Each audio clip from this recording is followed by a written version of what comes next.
delegations so that we can send it off over to Ottawa. So we're looking at both ends of the... Okay, thank you.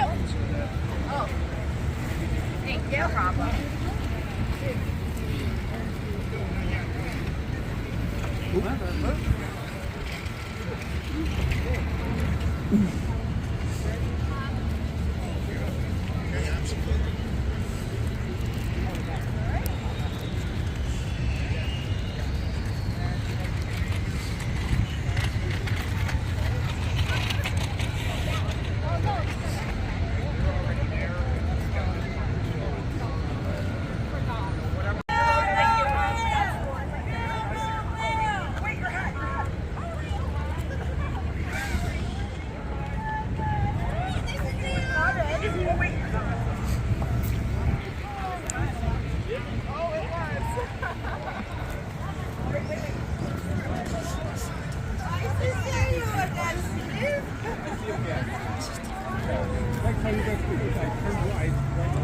Yeah, we knew that we didn't.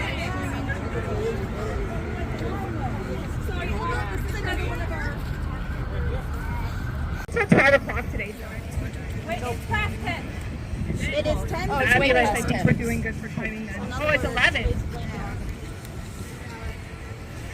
Oh, your screen's short. Hi, Toronto.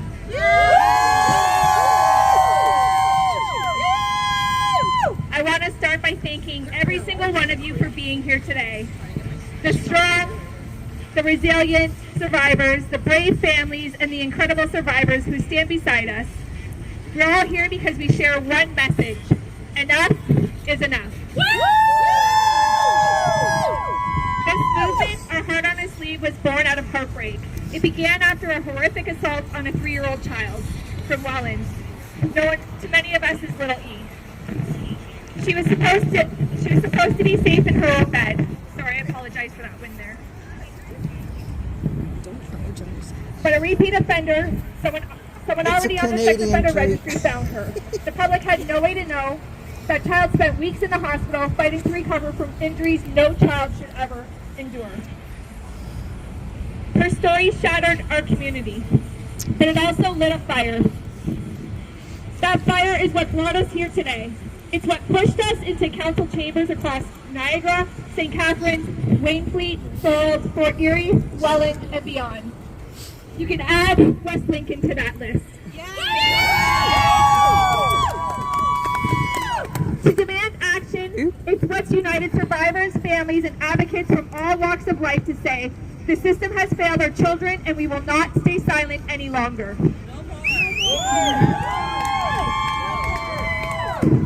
Our community came together twice in front of the courthouse in St. Catharines, rallying for justice and bail reform, demanding stronger laws, accountability, and real protection for victims. Those rallies showed the true heart of Niagara, people standing shoulder to shoulder, survivors and supporters alike, saying loud and clear that we will not tolerate a system that puts offenders back on the streets while victims are left to pick up the pieces. Yes. Since then, we've gained support from most of the municipalities across Niagara, each standing with us and calling for change. And now we are here in Toronto, at Queen's Park, to make our voices heard at a provincial level, and to tell our leaders it is time for change now. Crimes against children and sexual violence are not being taken seriously enough in our judicial system. It's too often offenders receive light sentences and then serve only a portion of that time, while victims and families are left with a lifelong pain, fear, and unanswered questions. These crimes don't end when the courtroom doors close. They create ripple effects that last a lifetime: depression, addiction, post-traumatic stress disorder, anxiety, and re-victimization, etc. The justice system too often overlooks the lifelong toll these crimes take on our survivors. That's why we are here, to end this silence. Survivors deserve to be heard, believed, and protected. Crimes like these should never be swept under a rug, and offenders should never be shielded from accountability. We are calling for an open sex offender registry.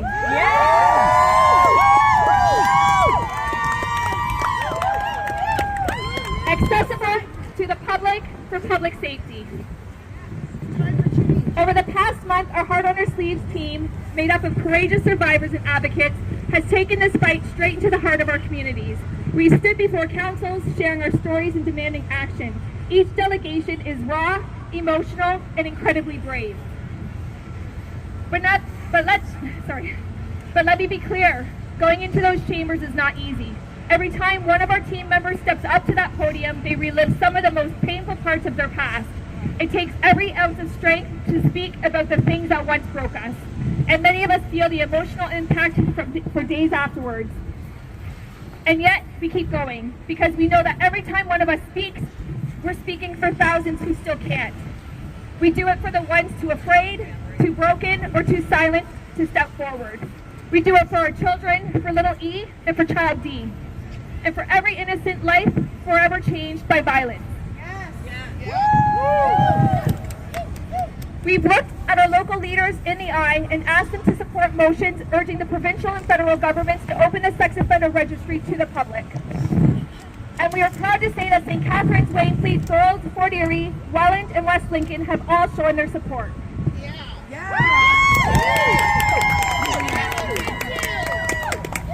These victories are not just political, they are deeply personal.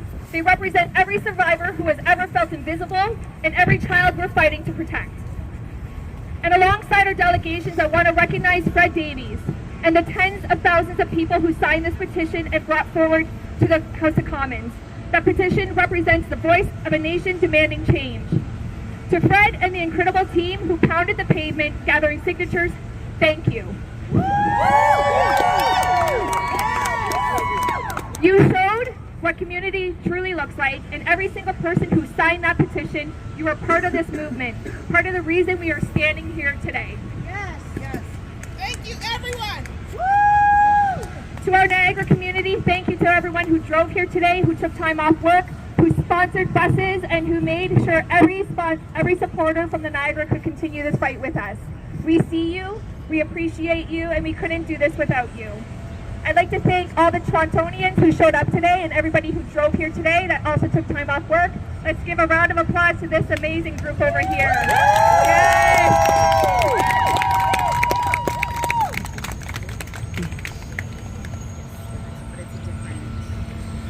You prove that when a community stands together with love, determination, and unity, nothing can silence us. For those who don't know my story, I'm a survivor of child sexual violence. My offender was on that registry. He preyed on my mother, a vulnerable single mother with 4 children, and he took advantage of all of us. Like so many survivors, I turned to addiction to numb the pain until I realized my addiction wasn't the problem. It was a symptom of unhealed trauma. When I entered recovery in 2006, I began a long journey of healing. It wasn't a straight line. But I learned that healing is not weakness. It's the most courageous thing any survivor can do. And I'm here today, proud to say I am 13 years sober.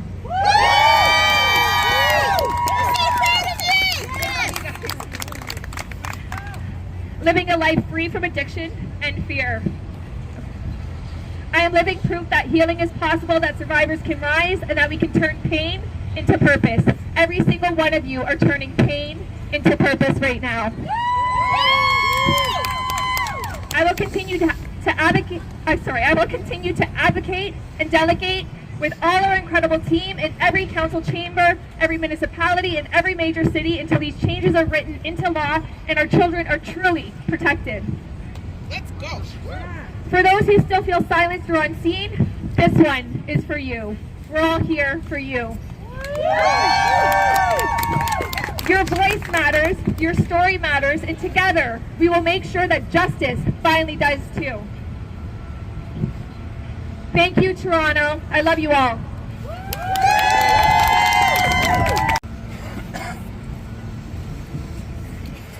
Good afternoon, everyone. How's everyone doing? My name is Stephen Seuss, and back in August, I visited Niagara Falls City Council, and I asked for a public sex offender registry.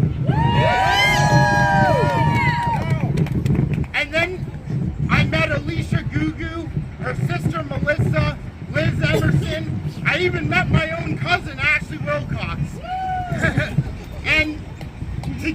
we have been going from city to city, town to town, asking the municipalities to support, requesting that the Ontario Solicitor General make the sex offender registry public. Right now, it is only accessible to law enforcement agencies. We need to change that. Nobody wants to live next to a sex offender. No, we don't. Welland was shaken by an incident perpetrated by a dangerous offender. And he was a known dangerous offender who should have been behind bars in the first place. This revolving door of the justice system is failing victims, and it's failing our children especially. Yes. We can't go on like this because we risk wiping out a next generation of young people if we don't take action on this emergency. That's right. That's right. And that's exactly what these situations are when crimes are perpetrated against children. They are emergencies, and they require an emergency response. I fought for the last 6 years for a state of emergency on mental health, homelessness, and addiction. And trauma is related to those issues. As somebody who was on the streets and an addict, and somebody with mental health issues who has faced child abuse and trauma, I understand what these victims face. I can empathize. And we are going to stand up today, and we are not going to tolerate it anymore. And I hope our leaders at Queen's Park will see our message, and they will take immediate action. For every municipality that writes a letter to the provincial government, I hope that the provincial government is not going to simply ignore our requests. At the last rally, I tried to phone Premier Doug Ford, and I hope now that we are on the steps of Queen's Park, that Premier Doug Ford, you hear us loud and clear.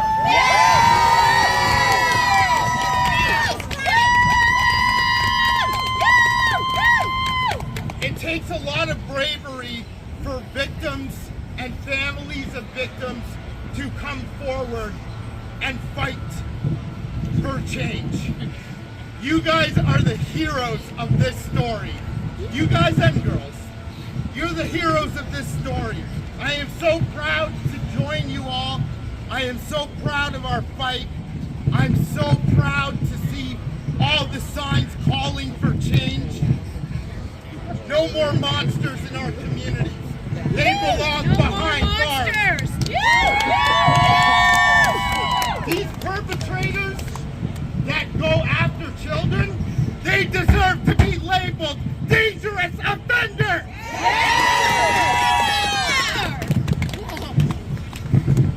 So, hear us loud and clear today, Toronto. Hear us loud and clear today, Ontario. Here they come, baby. We are going to make serious change.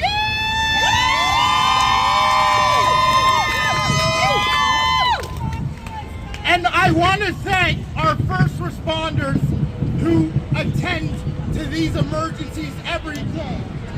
You are the heroes of this story as well, and we thank you for your support. Because let me tell you, they are just as disgusted with all this as we are.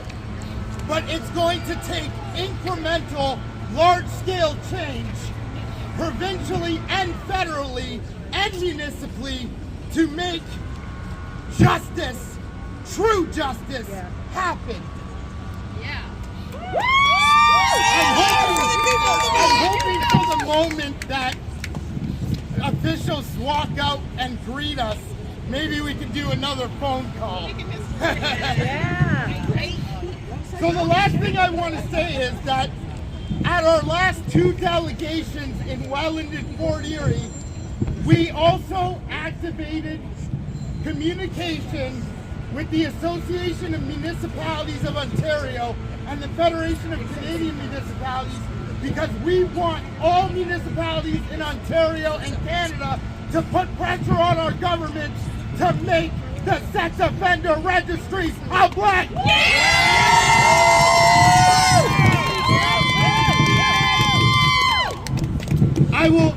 I will scream it from the rooftops. So let's hear it one more time. Who wants a public sex offender registry? I can't hear you. Thank you so much. To share my story, one that I've carried with me for far too long. I'm a survivor of child sexual abuse. I grew up in the foster care system with no love or protection from a mother or a father. The abuse began when I was just 4 years old and continued until I was 16. Throughout those years, the foster care system failed me. The justice system failed me. I was left vulnerable, frightened, and defenseless. Imagine being a terrified 4-year-old wishing for a parent's embrace, someone to keep you safe, but there was no one. That was my reality for decades until I finally left home at the age of 16. For 2 long years, I went through the justice system, forced to face my abuser at every court case. The experience was deeply traumatizing. Imagine being a child trying to process the unthinkable pain without the mental or emotional tools to cope. My abuser was found guilty but was sentenced to only 18 months probation. I was not his only victim. There were 2 more. And in 2015, he was charged again, this time with creating and distributing child pornography, and once again received only 10 years probation, no jail time. He pled guilty to a lesser charge to avoid the 1-year minimum jail sentence. This is the same 1-year minimum sentence that the Supreme Court recently ruled unconstitutional. Survivors like me live with lifelong challenges such as PTSD, flashbacks, anxiety, and depression. These are not temporary wounds. These are daily battles that we continue to fight long after the abuse has ended. At just 13 years old, I attempted to take my own life. Overwhelmed by the pain of my trauma, I also turned to hard drugs such as cocaine and alcohol to cope with the pain. At the age of 17, I overdosed, and the doctor told me, "We lost you for over 10 minutes." At that moment, while sitting in the ICU, I realized I'm here and I'm alive. At that moment, I realized I'm here for a reason. So I checked myself into a rehab center. I got sober. I've been sober for 20 years. Survivor! But today, at 38, I stand before you, no longer afraid. I am strong, I am determined, and I am here to fight for change, to hold our broken system accountable, to demand justice for the survivors and victims everywhere. When is our government going to finally put our children first? These are the changes that we demand. An end to catch-and-release policies. No more bail that allows offenders to reoffend while victims live in fear. Mandatory victim notifications when offenders are released. Stronger probation enforcement with real consequences for violations.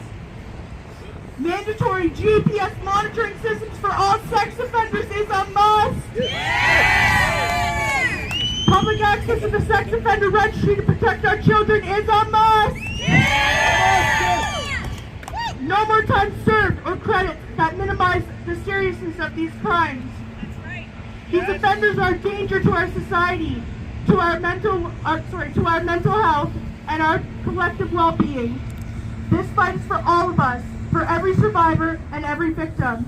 Our abuse has not defined us, and it will not break us. We are strong, we are loved, we are enough, and we have survived. Life has tried to break us, but together through the love and community and the incredible support that surrounds us, we will rise. Thank you for all standing with us in this fight.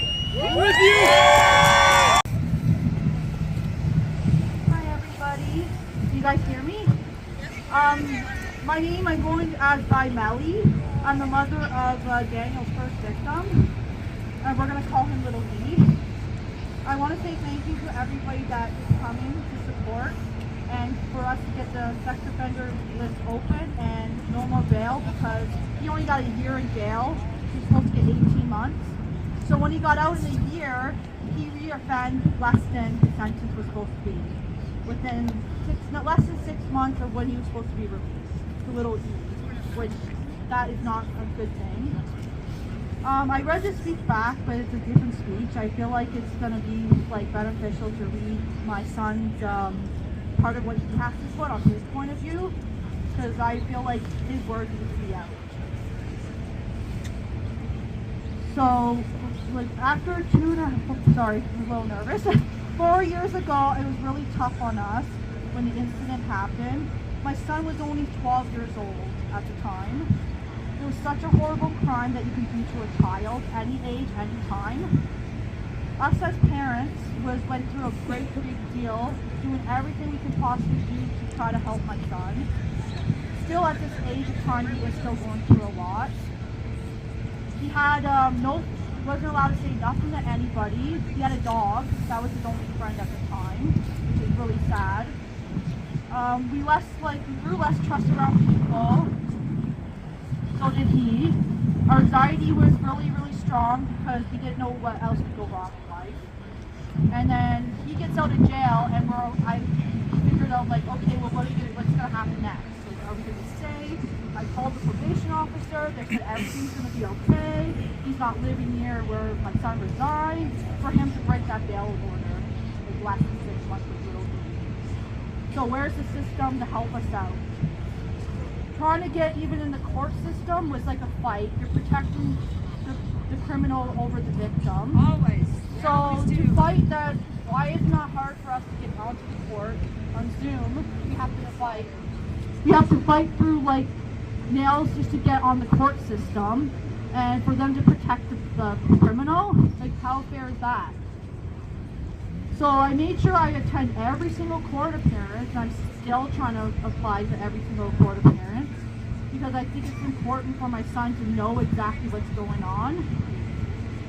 The event that happened that night is still in his mind and is still lingering. He tries to put a band-aid over it to kind of ruin it, but he's still in a lot of pain. So I'm just reading a little bit here. I'm going to read a little bit of what he said on himself when 12 years old. Ever since September 2021, these past 2 years, I have been a complete wreck. The incident which happened on that day has left me very traumatized, and I was only able to slowly recover and try to put aside what happened over these past years, thanks to the support of my loving family. They were there for me 100% and went out of the way to help any I needed. I feel very withdrawn. Didn't want to attend school in person, and I was with online classes. This was 4 years ago. He just started attending school this year. Instead, the first year after this happened to me, I had difficulty sleeping. I couldn't get a full night's rest or something, and often had nightmares and anxiety. It was hard to trust most people. I am hoping that the end result will lead to some justice and him being sent to jail for some time, and for him to think on and reflect on what he has done to me, since his trauma will stay with me for the rest of my life. So basically, after my 12-year-old son wrote this, he got sentenced. He only got a year in jail, got released, and just to hurt an innocent little girl named Eve.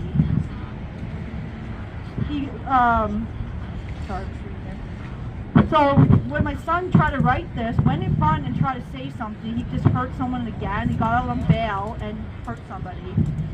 Like, we need to do something about it. Yes, bail, no bail. Sorry. Bail, no bail. So I appreciate everybody. Bail, no bail. Yes. Bail, no bail. So I'm hoping that the next time around that there's we can try to change the justice system where we can have, where like my son didn't even want to be in Niagara when he got released on bail. It was to the point where he had to leave Niagara. How's that little E girl gonna feel if he got let on bail and go back to Niagara? He gets to sleep in a comfortable bed. That's not fair. while little E gets to be hurt still for the rest of her life? Do it. Well, no, he should not get bail. He should be in jail and serve his time, and the full sentence is not let out within a year. But that's everything I have to say, but I'm really mad. First, I want to say thank you to each and every one of you for being here today, for standing with us, for believing that change is possible, and for refusing to accept a justice system that continues to fail victims and survivors. We are here today to make change, real, lasting change in a justice system that too often protects offenders instead of victims. Every one of you here will help to make that happen. Our family's fight began in 2015 when we discovered a close family friend had groomed and sexually abused our daughter over several years. When he was arrested, he was charged with multiple counts of sexual assault and was released on strict bail conditions that kept him several hundred kilometers away from us.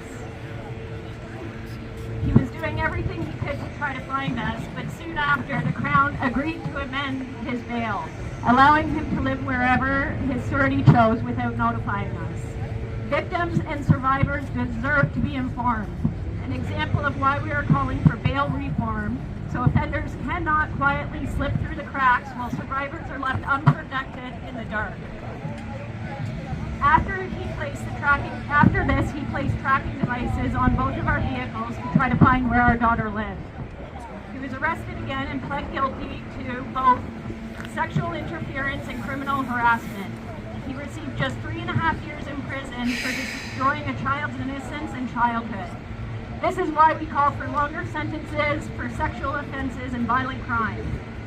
When he was released on his mandatory date, he had almost no conditions beyond regular check-ins.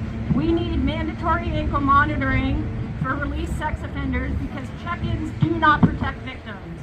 Accountability and oversight do. 8 months later, he proved exactly how dangerous he was. He drove to my mother-in-law's home and murdered her brutally by strangulation and blunt force trauma. The next morning, he came to my house trying to kill my mother, husband, and myself in his hunt to find our daughter. I was able to call 911, and when police arrived, he pointed a gun at them and was shot 4 times and arrested for 2 counts of attempted murder. He pled guilty, but the judge gave him credit for being shot by police on top of the credit he received for pleading guilty. They should have killed him. The cops are shot him in the head. How about that? We need tougher sentences That's the cure. for violent crimes. He was then arrested for first-degree murder and pled guilty to second-degree murder and received time served from the day of the murder to when he pled guilty years later, virtually erasing the attempted murder charges. He is now serving a single sentence. This is a reason why we are calling for no concurrent sentences for violent crimes, because every act of violence deserves its own justice. Our story is not unique. Families across this country have been failed in the exact same way, by a justice system that is reactive instead of protective, by a system that rewards violent offenders with deals, early releases, and loopholes.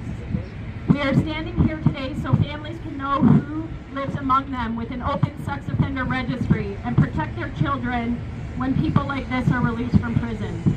We are not asking for vengeance. We are asking for accountability, for safety, and for justice that finally protects victims first. Together, we can give survivors a chance to live without fear, to give them a voice that cannot be silenced, and to prevent another child, another family from suffering the way all of ours have. We stand together to demand change because no one should ever have to survive what many here have spoken about and what many standing with us have gone through, and because together we can make sure no one ever will again. Thank you.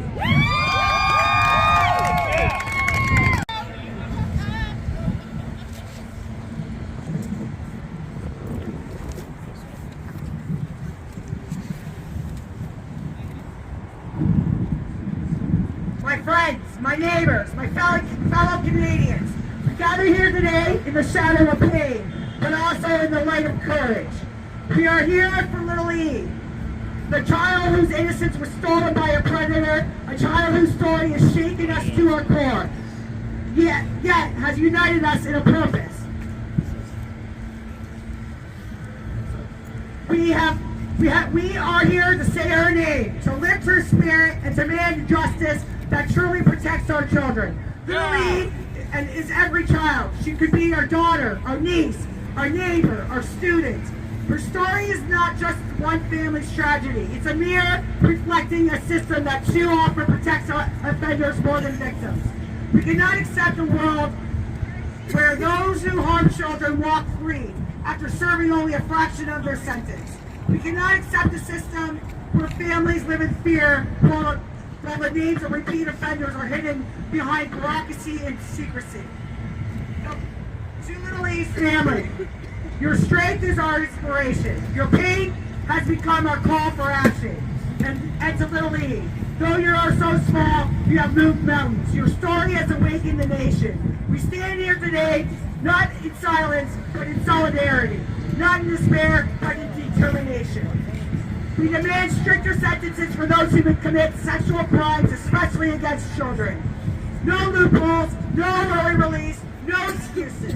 Justice must be protection, not paperwork. We demand transparent, accessible sex offender registry.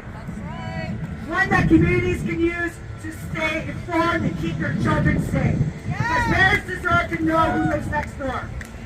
Because every child deserves to walk to school without fear. Because secrecy protects predators, transparency protects children. This is not about one case, it's about a pattern of leniency, a pattern of silence, a pattern of victims being forgotten while offenders are left free to reoffend. We say no more. We are the voice for Little E.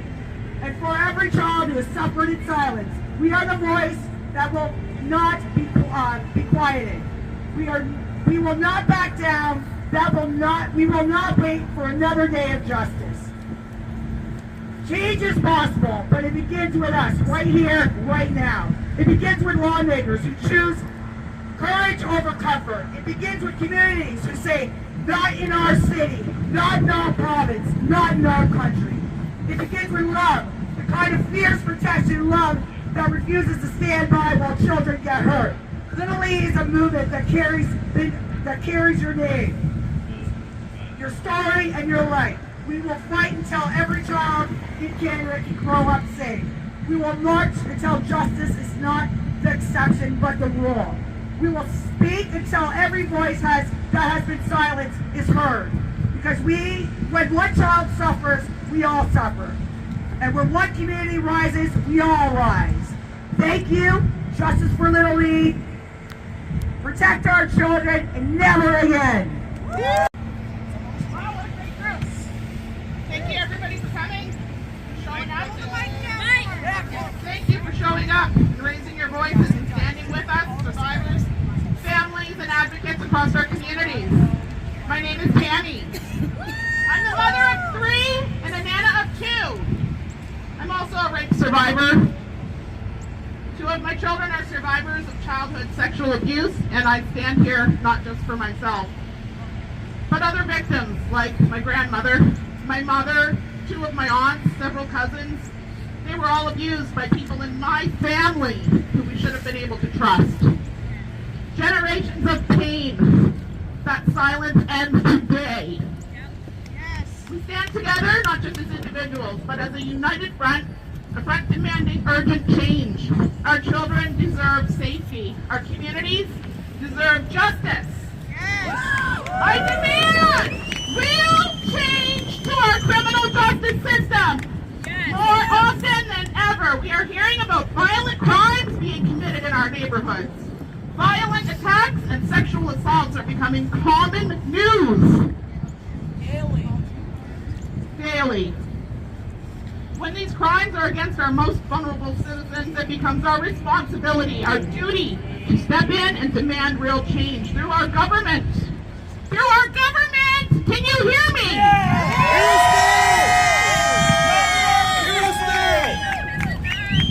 Our government, it's your responsibility also to protect our communities and to keep us all safe from these vile individuals. Picture this. We all know the story. A 3-year-old little girl recently tucked into her bed. A man breaks into her home in the middle of the night. Some man. Not a man.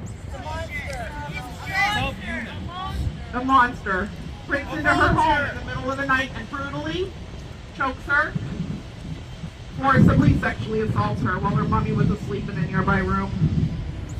Can you imagine? Disgusting! The person who harmed her was known to the family.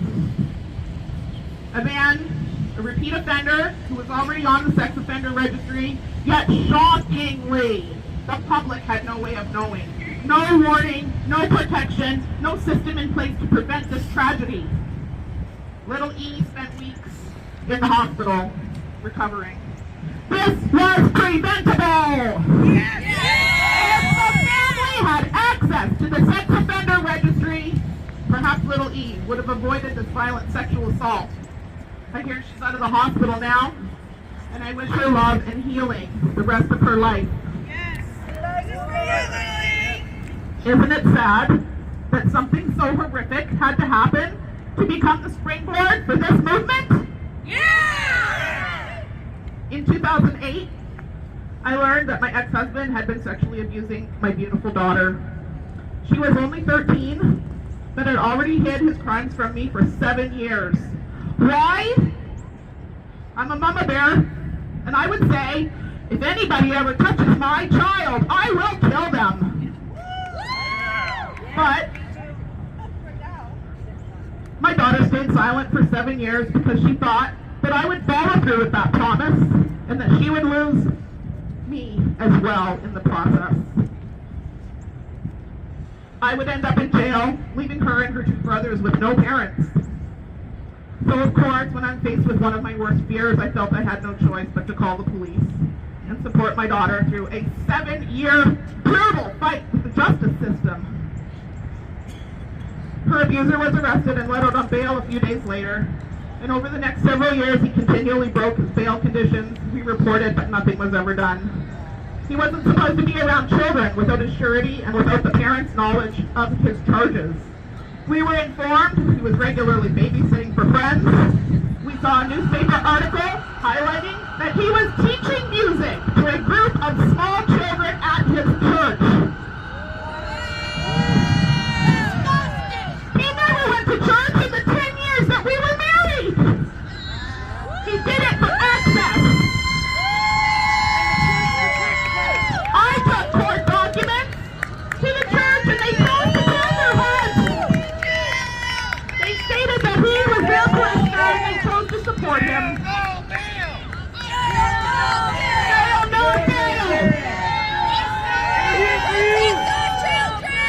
I looked up those children's family members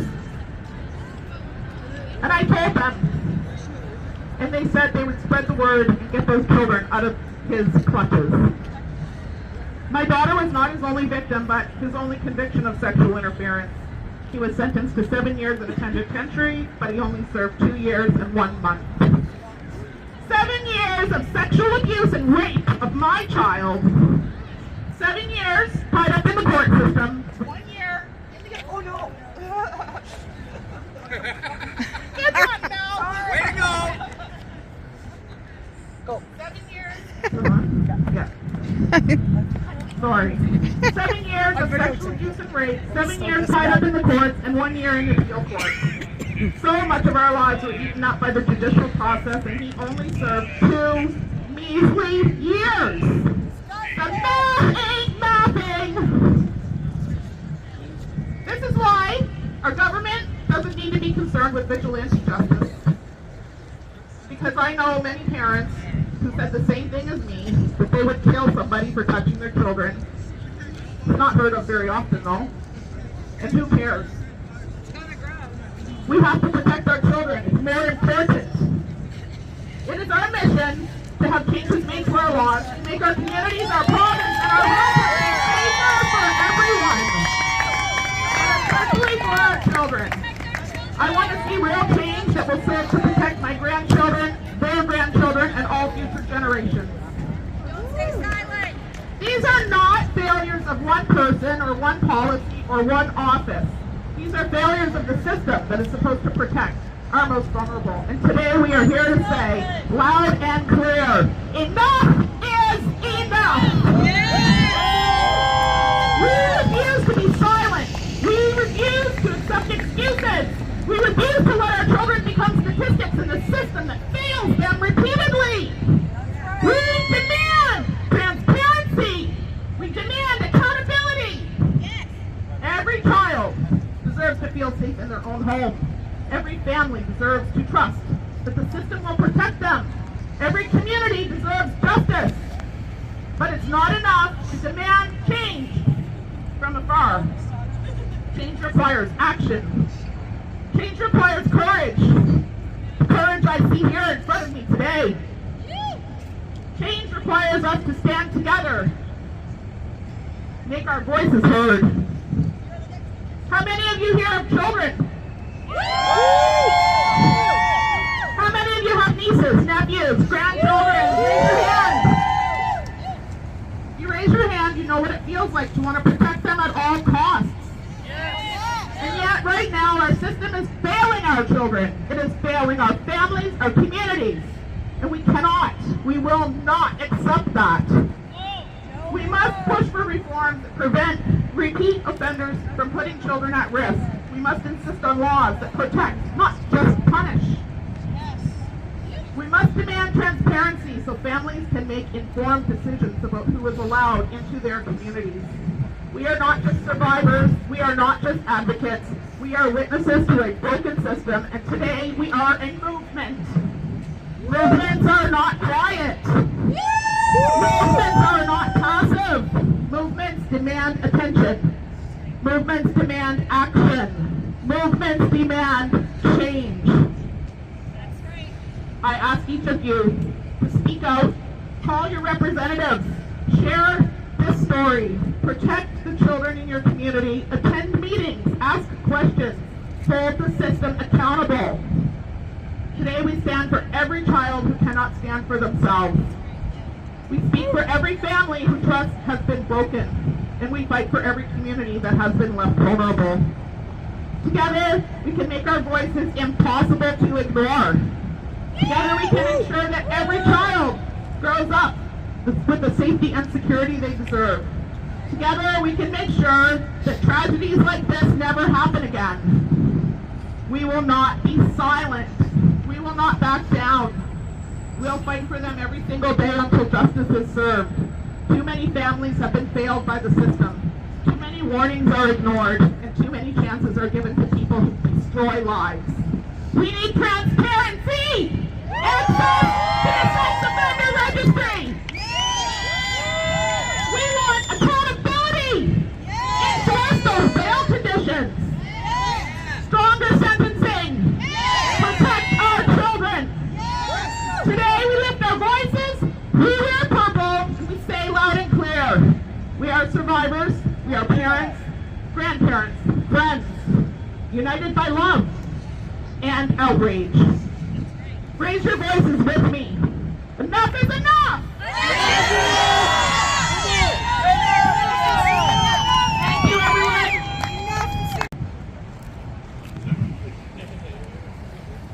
My daughter's been through an extreme amount in her 30 years. She is currently not doing very well.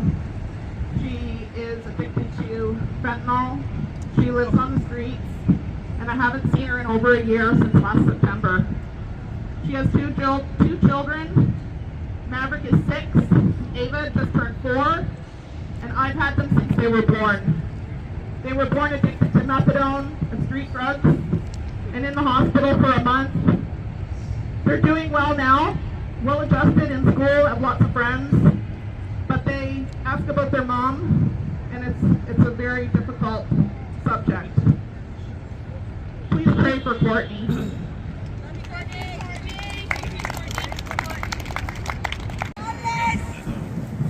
Hello everyone, my name is Liz. I'm a Métis woman, a mother, a survivor, and an advocate. I'm standing here today because far too many children have been left unprotected, hidden behind laws that protect people who hurt them more than the people that were hurt.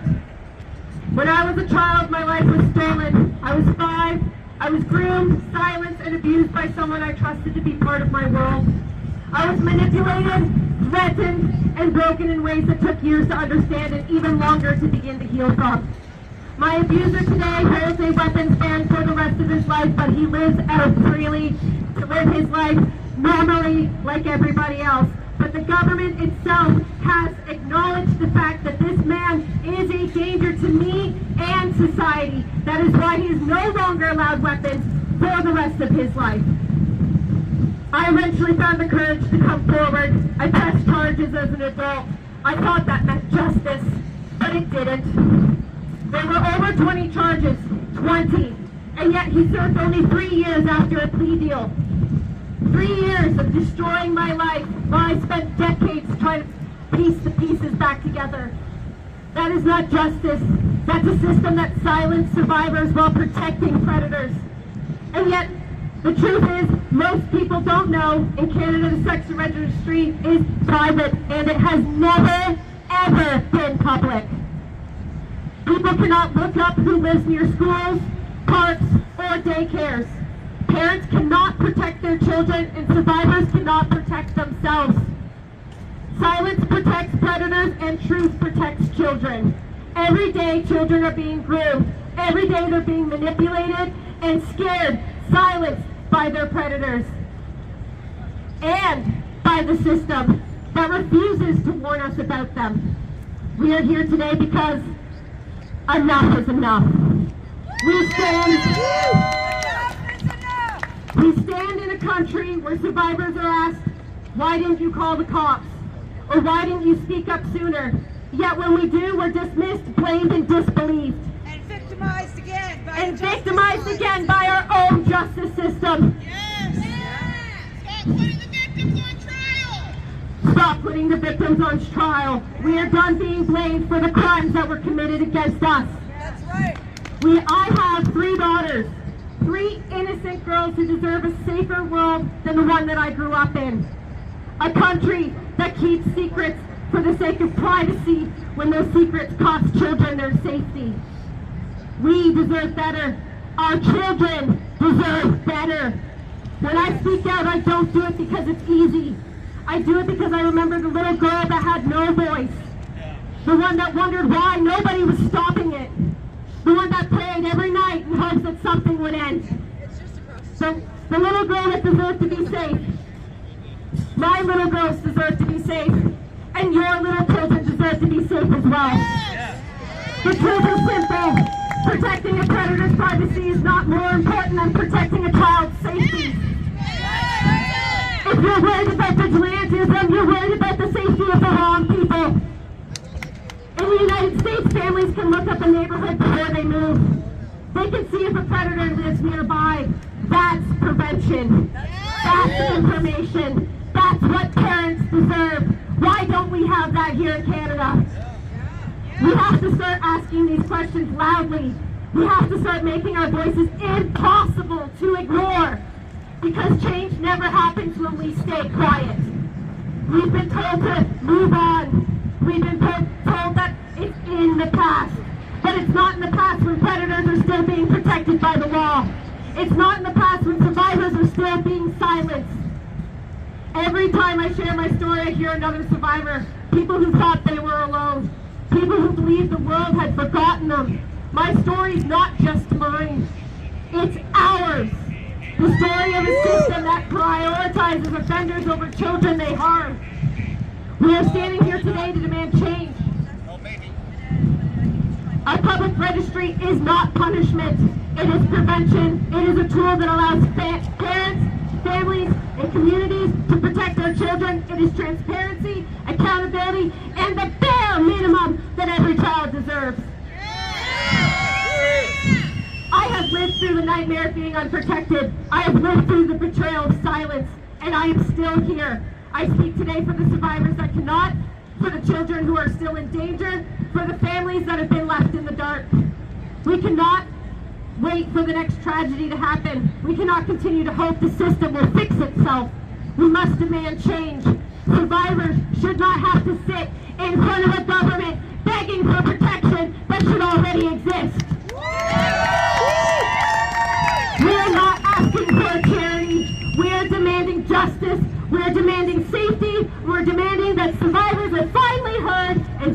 please. To those who think this is too harsh, I say it is not harsh. I want children to be safe. Do you want children to be safe? It is not harsh to want predators to be held accountable. It is not harsh to demand transparency when the cost of secrecy is a child's life. The little girl I once was deserves better. The survivors I meet every day deserve better. Your children deserve better from our country. It is time to stop hiding the truth. It is time to stop protecting predators at the expense of our children. It is time to make the sex offender registry list public. We are done being silenced. We are demanding change. Because every child deserves to be safe, every survivor deserves to be heard, and every predator deserves to be held accountable. Silence protects predators. Again, silence protects predators, and truth protects children. And we will not be silent anymore. That's right. Thank you. Come on up, my friends. Come on up.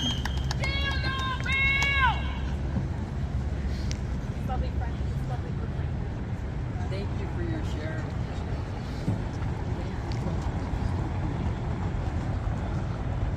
Hi everyone, I'm Little Dean. I'm Guardians of the Children Toronto chapter. I have the privilege and honor of being the president and run the ship of our Toronto team. What it is that we do is advocate for abused kids, which is right up the alley of what it is that you guys are doing here today. My heart is beating fast to think of how proud, courageous you guys are. The talks that have been shared here today. God love each and every one of you. We love you. This is amazing, and it is. It's strength in numbers. Strength in numbers. You can't break it. Go ahead and pick up a bunch of twigs. You can break a few, but a bundle is a little bit harder to break, right? I would like to introduce to you Raven Justice, who is our founding member of our chapter. She's coming up here right now. She's our longest standing member in Canada. I wouldn't be standing here before you today if it wasn't for this woman wanting to make a difference in these children's lives. So here's Raven Justice. I want to thank you for organizing this. You guys are incredible for blowing the lid off of something that we've been trying to do for years. Like Little Dean said, the strength in numbers, so let's number up, eh? Let's make this happen. I just want to give you a little bit of history. People don't really know what it is that we do. We're not we are advocates. We don't organize protests. It actually goes against our constitution, but we are happy to participate. So if you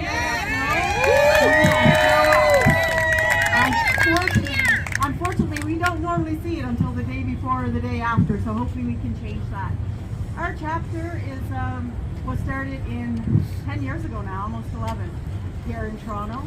And it was started because my best friend had a little girl who was 4 years old, and she was in Sick Kids Hospital getting her tonsils taken out. 4 years after her tonsils were taken out, there was pictures of her found on the dark web in Russia. The Russian authorities could not figure out where those pictures came from. So they sent them to Australia. Australia was looking, they couldn't identify, but there was something in that picture that they linked back to Canada. So then they sent it to the RCMP. The RCMP was diligent and able to identify that it was taken at Sick Kids Hospital. So off to Sick Kids Hospital they go, and they find out who this little girl was. And lo and behold, off they go to the mom, knocking on the door. Can you come to the police station? We need to show you something. And they pulled out pictures of this little girl. I said, do you know this little girl? And she said, that's my daughter. And she was crying. There was hundreds of pictures that were put on the dark web by somebody named Uncle Chad. Uncle Chad was tried in youth court, even though he was 19 at the time. They tried him as a youth. Because he was tried as a youth, he got a slap on the wrist. He did 30 days. He got out. He was out, I'm going to say 60 days, but my time is a little off, so it could have been 90, and reoffended. Because he was tried in youth court, his record was sealed. So he was a first-time offender. And he got off again. But let's go back to the RCMP. So they identified who this kid was. They figured out where the picture was taken by an ISP address, which was down on Lakeshore Road in the Etobicoke. This guy lived on top of a shawarma shop, and he was using the internet at the shawarma shop. So it took a little bit of time, but when they figured out exactly who it was the night before this little girl was scheduled to be sold to the underground world for human trafficking. So today, this little girl is safe. She's 19 years old. She works in a veterinarian shop, and she's doing everything she possibly can to just get up out of bed in the morning and function. It was through that case that I realized there's absolutely no support here for the victims of child abuse. None. But there's lots for pedophiles. So it's like we have to do something. We have to try and do something to make that change. So our main mission is to provide support for the victims of child abuse and their families. What that means is we will help them, because a child is only going to tell once, right? You've been hurt, and those people that are here that have been victims, they're only going to tell once. And if nobody believes them, it could take years before they tell again. But that one time they do tell, a lot of times the people they tell either don't know what to do, or they figure kids are resilient and they'll get through it. Well, let me tell you something, kids are not resilient. This haunts them forever and ever. And if they don't get therapy at a young age, and if they don't get the help that they need, the chances are they're going to offend and they're going to hurt somebody when they get older in the same way that they've been hurt. Because to them, it's been normalized. So our role is to help these families, tell them where it is that they can go, how they can get the help that they want, and we'll go to the court with that kid. The kid, as long as they're 18 and under, unfortunately if they're over 18, even if the offense happened as a kid, we have to refer them to another agency. But we will help that kid not only through the court process, we will help them with counseling. We do fundraising, and every penny that we help goes directly into help those kids of child abuse. Counseling is a big thing. If most of you may or may not know, the kid has been hurt. OHIP, our famous government here, will give them 10 counseling sessions for free. 10. That's it. And if they're lucky, those counseling sessions are going to be with the same counselor, but more often than not, they're not. So the kid is constantly being re-traumatized and telling their story and telling their story and telling their story. So we partner up with organizations that are going to help us help those kids. And what that means is they're going to give them the same counselor for as long as they need them. They'll charge them the minimum. If the families can afford it, great. If the families can't afford it, that's where we come in. So we'll pick up the slack and we'll help them. And our hope and pray, and we've seen it over 10 years, we've helped over 47 kids. And our main hope is to save them from the life of alcohol and drug abuse and walking the streets to do what they have to do to pay for those drugs, and that's not a pretty life. I'm a reformed addict myself, and I'm been 10 years sober now. So a lot of that, it's not a good life to it's not a good life to live. So we want to prevent that from our kids that are out on the street today. I can tell you hundreds and hundreds of stories. You know, we can go to Hamilton, and a mom testified, or she gave up her husband that was abusing and selling her daughter on Craigslist for sex. Because the mom gave up information, she wasn't charged. Because she wasn't charged, she didn't have a record. Because she didn't have a record, nobody knows, right? So what happened to her? She left her husband, of course, because he went to jail for maybe 3 years. And she rented an apartment on top of the daycare center in Hamilton. And let's just keep this story going, right? So this is why we're here. We want to help these kids. We want to try and give them and let them know that it's not their fault. You're not different. You didn't do anything to ask for this, and we're going to help you get through it. And if we can empower these kids and help them, then if we help just one, our job here is just started, right? I'd like to say it's done, but it's only just started. So congratulations to everybody. I hope I'm going to see you guys over and over and over again. Let's get connected with everybody here, and let's make this group bigger and bigger as we go. Thank you. Love and light to all of you. Thank you for having us here today. And I want to thank everybody who came to here today. First and foremost, I want to take a minute of silence for all the victims of sexual abuse. So could we do that, please?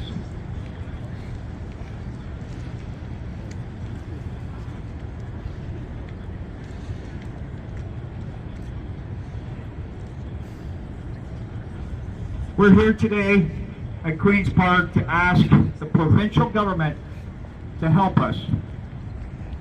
We need Doug Ford to say yes to help us change all the rules that are against it, every one of us here. All I want to hear is, Doug Ford, can you hear us? Because you know where he is right now? Right behind us. Okay, that building right there, that's where they are. So I got 3 things on this list that we are demanding. We are demanding bail reform.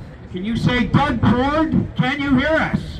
Doug Ford, can you hear us? We're demanding public access to sex offender registry. Doug Ford, can you hear us? Doug Ford, can you hear us? We want longer sentences for violent sexual crimes. Can you say, Doug Ford, can you hear us? Doug Ford, can you hear us? I would really like to thank everybody. I'd like to thank God for keeping the rain away today. I want to thank God for keeping me sober today. It's been a good 12 years, and I'm very thankful for that. If I wasn't sober, there'd be no way I could do this. I couldn't talk to some of the provincial and federal MPs that we are demanding change from.